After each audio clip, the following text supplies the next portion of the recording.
Então vamos lá, pessoal. Os ácidos inoxidáveis, então, eu havia falado que existem várias classificações, mas as três classes mais comuns, mais facilmente encontradas, são os ácidos inoxidáveis ferríticos, asteníticos e martensíticos. No caso dos ácidos inoxidáveis ferríticos, o que é que significa ser um aço ferrítico? Ora, ferrítico vem da organização atômica que os átomos, no caso de ferro, na sua grande maioria, mas também nos outros elementos químicos, como o cromo, que fazem parte do ácido inoxidável, da forma com que ele se organiza lá dentro do material. Bom, é um metal, se é um metal, ele tem uma organização cristalina dos seus átomos. Ou seja, eles formam cubos que se repetem periodicamente e tridimensionalmente, para cima, para baixo, para um lado, para o outro, para frente e para trás. Ao longo de toda a barra de aço, de toda a peça de aço, de todo o corpo metálico que você tiver. Uma dessas formas de se organizar é a forma ferrítica. Eu não vou entrar em detalhes tão a fundos, porque isso aí depois, nesse nível de curso técnico, não é necessário. Mas, se alguém quiser se aprofundar, depois a gente pode conversar isso de forma particular. Vocês podem me chamar para eu explicar isso de forma melhor. Ou então, quem quiser se aprofundar, depois nós temos aí as nossas engenharias, sobretudo engenharia mecânica, que vocês vão ter um maior aprofundamento sobre isso. Bom, então os ácidos inoxidáveis ferríticos, é importante que se entenda que o ácido inoxidável ferrítico é a classe dos aços inox que é a mais barata em termos de preço e também a mais comum. Ora, se é a mais barata e mais comum, a gente já consegue imaginar que é um aço que tem uma inoxidabilidade ok. Não é um grande aço inoxidável que vai suportar todas as resistências à oxidação que seja necessário. Não, mas é um aço inoxidável que cumpre a sua função para a maioria das aplicações que requerem resistência à corrosão e oxidação. O aço inoxidável ferrítico, então, é um aço que ele tem entre 11 e 30% de cromo e o carbono abaixo de 1,12% de carbono. Veja, dentro dos ácidos inoxidáveis ferríticos, eu tenho vários ácidos inoxidáveis ferríticos. Muitas composições químicas diferentes que fazem parte desse tipo de ácido inoxidável que se organiza de forma ferrítica. Entre 11 e 30% de cromo. Então tem um leque bastante grande, né? Para variar a composição química desses ácidos, dando origem a vários ácidos diferentes dentro da grande família dos ácidos inoxidáveis ferríticos. A estrutura ferrítica é uma estrutura em temperatura ambiente. Na verdade, os ácidos inoxidáveis ferríticos eles vão ser ferríticos em qualquer leque de temperatura. Eles não mudam a sua organização. Agora, preciso fazer um parênteses aí. O ferro puro, em temperatura ambiente, ele se organiza da forma ferrítica. É o que nós chamamos de estrutura cúbica de corpo centrado. Quando se aquece o ferro puro, a partir de 912 graus, ele vai ter o que nós chamamos de alotropia, a mudança alotrópica. Ele vai mudar a forma de se organizar e vai se organizar da forma CFC, estrutura cúbica de faces centrais. Depois, subindo a temperatura, ele novamente volta a ser CCC, cúbica de corpo centrado, e logo depois ele funde. Essa mudança de organização atômica das ligas ferrosas é o que vai permitir, entre outras coisas, temperar esse material, que é o que a gente vai ver no próximo tópico do nosso curso. O caso é que, se eu tenho muito cromo, o cromo estabiliza essa estrutura cúbica de corpo centrado para qualquer faixa de temperatura. Então, mesmo que eu aqueça acima de 912 graus, o aço inoxidável, com mais de 11% de cromo, ele não vai permitir que essa liga mude a sua estrutura e se transforme em cúbica de faces centradas. Então, o ácido inoxidável ferrítico ele é ferrítico ao longo de toda a sua faixa de temperatura. Bom, eu acabei de dizer que essa mudança de organização é o que faz, é o que permite que o aço seja temperado. Se o aço ferrítico não muda de organização atômica, significa dizer que ele não pode ser temperado. Aços inox ferríticos não são possíveis de serem endurecidos por tratamentos térmicos de têmpera. Com isso, a gente não consegue endurecê-los e nem deixá-los mais resistentes por têmpera. Isso é um dado importante. Vamos voltando aqui a falar sobre os ácidos inoxidáveis ferríticos. Então, ele vai ser ferrita, estrutura ferrítica, em toda a faixa de temperatura, até que ele se funda. Quando ele se fundir, aí passou da fusão e vira líquido. E líquido não tem estrutura nenhuma. Líquido é amorfo. Líquido, os átomos estão dispersos em alta reatividade, sem nenhum tipo de organização.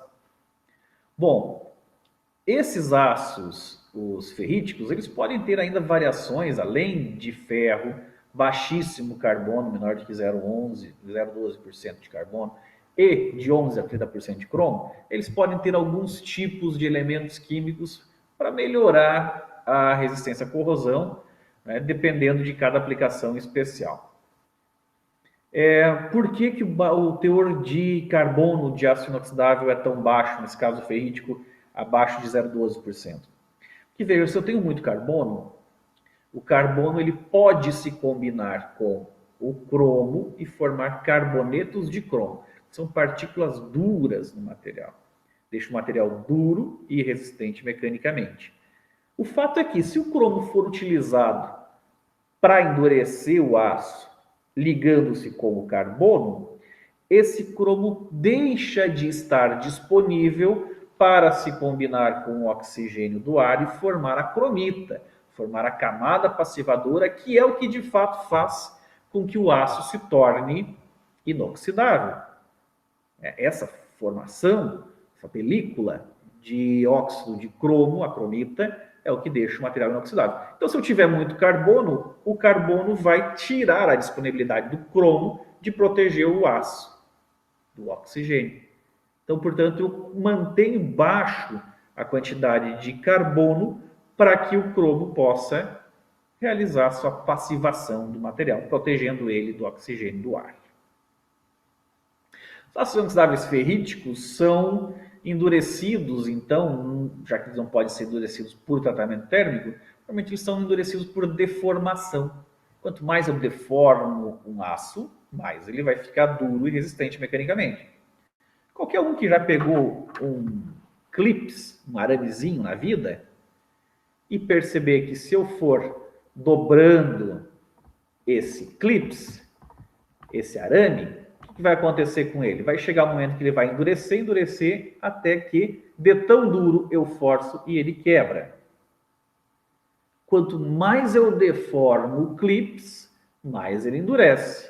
Até o ponto que eu deformei demais, ele endureceu demais e quebrou.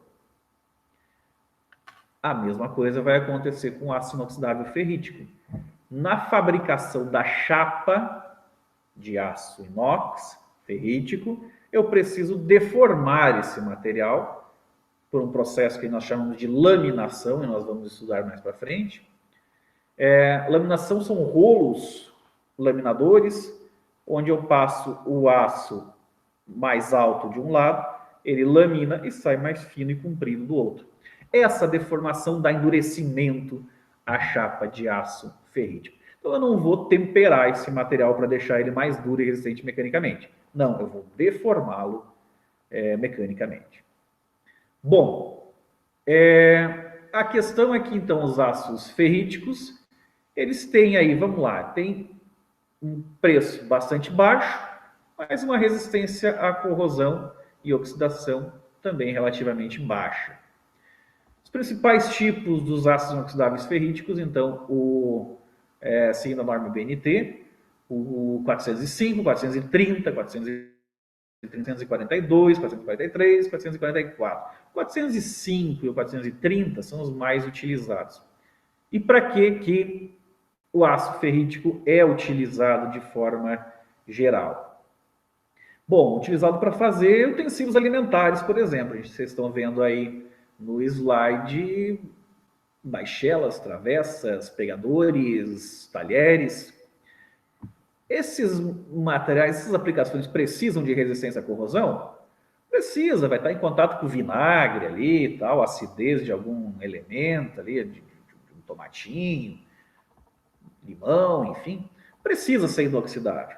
Precisa ser muito inoxidável? Não. Para essa aplicação, não. Resistindo ao vinagre e o ácido do limão, está ótimo. Então, eu não preciso gastar muito dinheiro para ter alta inoxidabilidade, que não precisa ser tão inoxidável assim.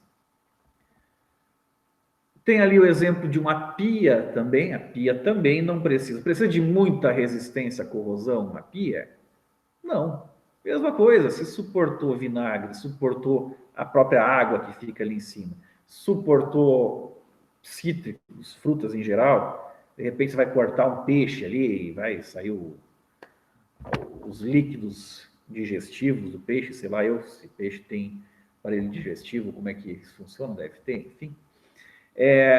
Resistindo isso é o suficiente. Eu posso utilizar ácidos ferríticos para isso. Note que algumas determinadas pias, cubas, como essa da imagem que a gente está mostrando aí, algumas precisam de alta deformação para fazer o processo de fabricação dessa peça pia. Quando eu preciso de muita deformação, às vezes, pela característica de ser mais deformável, eu utilizo ácido inoxidável austenítico, que se deforma mais. Mas aí não é uma questão de escolher o ferrítico ou o austenítico por causa da aplicação. Não.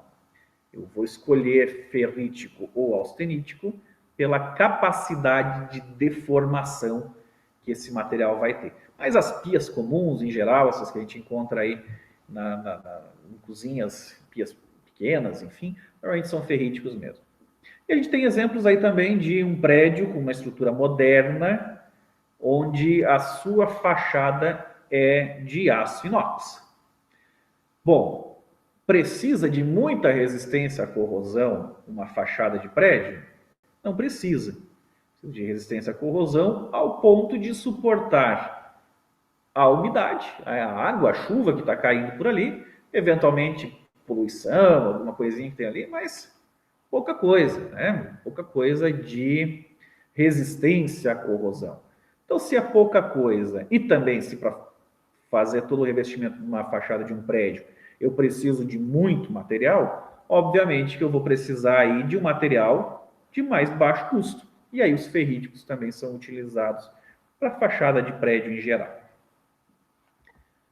Quando eu falo nos austeníticos, percebam, os ferríticos são aqueles que têm estrutura ferrítica ao longo de toda a faixa de temperatura. No caso do austenítico, é a mesma coisa, só que com a estrutura austenítica. Eu falava que no ferrítico ele não mudava de temperatura porque eu tenho muito cromo, e o cromo estabiliza a forma ferrítica. No caso dos austeníticos, além de ter cromo, numa quantidade mínima de 10%, ele também vai ter o elemento químico níquel. O níquel, entre 6% e 22%, estabiliza a estrutura cúbica de faces centradas, CFC, que é a estrutura do níquel. Quando coloca um monte de níquel, o níquel vai subjugar os átomos de ferro e de cromo para a sua própria estrutura, e aí ao longo de todo o range de temperatura, o ácido inoxidável austenítico terá a mesma estrutura que o níquel tem, que é a estrutura de austenita, cúbica de face centrada, austenita. Então, portanto, os ácidos inoxidáveis austeníticos têm cromo e têm níquel. A combinação do cromo e do níquel deixa esse material ainda mais resistente à oxidação e à corrosão do que se tivesse apenas cromo. Ele, então, portanto, ele é mais resistente à oxidação e, compensação, também é mais caro. Então, ele é utilizado para situações onde eu preciso de resistência à corrosão, tenho que dar resistência à corrosão no material, nem que para isso eu tenha que pagar um pouco mais caro. Mesma coisa, o austenítico ele vai ser austenita da temperatura ambiente até que ele se funda, até que ele ultrapasse o ponto de fusão. Se ele não tem mudança alotrópica, se ele não muda de estrutura, ele não pode ser temperado. Isso significa, então, que o austenítico também só pode ser endurecido por deformação e não por têmpera. Nesse caso, então, o austenítico, nós temos aqui os principais tipos, né? 301, 304, 308, 310, 316. Lembre-se que os ferríticos começavam com 4, né? Era 405, 430. Os austeníticos com 3, 301, 304, 310, 316. Aonde eu estou usando austenítico? Tubulações, principalmente para a indústria alimentícia e para a indústria química, né? Uma indústria de solventes para tinta, por exemplo. Preciso que os dutos por onde passem esses líquidos químicos, eu preciso de alta resistência à corrosão. Mesma coisa, a indústria alimentícia. Imagina se eu tenho uma usina de leite que está lá empacotando leite longa-vida e um dos tubos que está passando começou a enferrujar. E aí lá no cliente você, quando recebe, vai lá no mercado e compra uma latinha de leite, você vai tirar o leite e tem umas ferrugens ali dentro. Problema. Muito ruim, pode fechar a fábrica. Então o que acontece? Para esse tipo de alimentação, para esse tipo de segmento industrial alimentício, a gente usa aços inoxidáveis austeníticos que têm alto poder de resistência à oxidação e corrosão. Perceberam que eu estou diferenciando corrosão e oxidação, mas nós não falamos sobre isso, não é? De forma simplificada, entendam que corrosão é quando o metal vira um óxido sem aceleração mediante temperatura. Em temperatura ambiente, se enferrujou em temperatura ambiente, é uma corrosão. Se for em alta temperatura, alguma coisa que eu levei num forno, e ali o metal entrou em contato com oxigênio, se transformou em óxido, né, fez essa oxidação em alta temperatura, aí sim, tem alta temperatura, tem alta velocidade de formação de óxido, e aí então eu vou dizer que ele sofreu uma oxidação. Oxidação, alta temperatura. Corrosão, baixa temperatura. Seguimos aí então os austeníticos, 301, 304, 308, 310, 316 e outros tantos são os mais utilizados. A gente falava de dutos. Aqui tem a segunda imagem, nós temos tanques, pode ser tanque de leite, pode ser tanque de qualquer outra coisa, eu prefiro imaginar que sejam tanques de cerveja. Isso é só uma preferência pessoal. Mas, enfim, tanques de armazenamento de líquidos que vão servir para o consumo humano. Também precisa de alta resistência à oxidação e corrosão. E a última imagem é um casco de um navio que está imerso no mar. Se vocês analisarem bem, vocês vão perceber que esse navio está afundado, está de ponta cabeça. E está de ponta cabeça de uma forma proposital, que é justamente para que vocês consigam perceber que, mesmo sendo um aço inoxidável austenítico de alta resistência à oxidação e corrosão, ainda assim, em contato com a água salina, a água do mar, eu vou ter uma altíssima corrosão dos materiais. Então, se o austenítico está daquela forma, toda oxidada, como se vê nesse casco naufragado de navio, imagina então se fosse um aço comum, um aço 1020 qualquer. Teríamos uma oxidação desse material muito mais avançada. Prosseguindo, então, nós temos ainda outra classe de aço, os martensíticos. São aços que contêm de 12% a 17% de cromo, então, portanto, relativamente mais baixo cromo, e o carbono um pouco mais alto do que o normal, de 0,1 até 1% de carbono. Qual é a ideia do martensítico? A ideia do martensítico é que eu possa pegar esse ácido inoxidável e temperá-lo. Falamos que os ferríticos não têm mudança alotrópica, portanto não tempera. Os austeníticos não têm mudança alotrópica, portanto não tempera. Se os inoxidáveis martensíticos temperam, significa dizer que ele vai ter essa mudança de estrutura de CCC para CFC e depois, ao se resfriar rapidamente, volta a CCC, aprisionando carbono, e é isso que dá a característica da têmpera.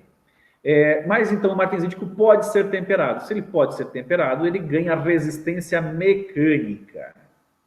Ferrítico tem baixa resistência mecânica e moderada resistência à corrosão. O austenítico tem ainda mais baixa resistência mecânica, ele é menos resistente que o ferrítico, mas tem uma resistência à corrosão mais alta. No caso do martensítico, ele tem uma resistência mecânica bem elevada e uma resistência à corrosão um pouco mais baixa. Para que serve o martensítico, então? Ora, às vezes eu preciso de aplicações onde, além de ter a característica de inoxidabilidade do material, eu também preciso ter resistência mecânica e dureza, como, por exemplo, facas industriais.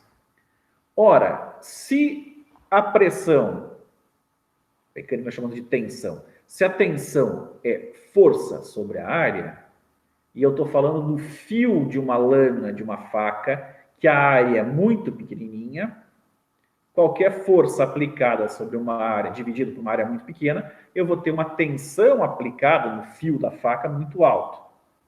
Se eu tenho uma tensão muito alta no fio da faca, eu preciso ter um material resistente mecanicamente e também duro, senão a faca perde o fio muito rapidamente. Então, nesse caso específico, para facas, e a segunda imagem são facas industriais, primeira de faca de cozinha, segunda faca industrial, eu preciso que esses materiais tenham moderada resistência à corrosão, porque a faca eu vou ter que cortar um limão, vou ter que cortar a barriga ali do peixe, coisa desse tipo aí, cortar o tomatinho para salada, vai ter que ter resistência à corrosão, moderada, mas também vai ter que ter dureza e resistência mecânica para suportar as suas aplicações. Nesse caso, é necessário, então, que esse inox seja duro e resistente mecanicamente, o que eu consigo por têmpera com os ácidos inoxidáveis martensíticos. A segunda imagem também é uma faca industrial, e a última imagem é de uma pá de hélice, aliás, são 3 pás, é uma hélice, todo um eixo de hélice de barco, de lancha, de pequenos barcos, pequenas embarcações, que vão trabalhar embaixo da água do mar e que precisam de resistência mecânica, afinal de contas, o torque aplicado ali é bastante grande para poder empurrar a pequena embarcação. Se eu tivesse...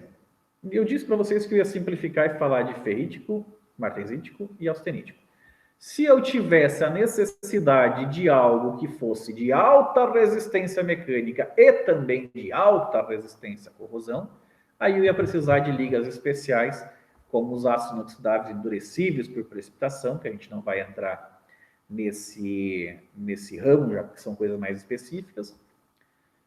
Se eu precisasse de algo que fosse muito resistente à corrosão, muitíssimo resistente à corrosão, ainda mais do que endurecido por precipitação, eu poderia utilizar aços duplex e superduplex, entre outras coisas do tipo. Mas para nós aqui, em nível técnico, falando desses 3 ferríticos, austeníticos e martensíticos, já é o suficiente. Na sequência, a gente volta falando sobre aços ferramenta para trabalho a frio, ferramenta para trabalho a quente e ainda aços rápidos. No próximo vídeo, a gente continua. Até lá!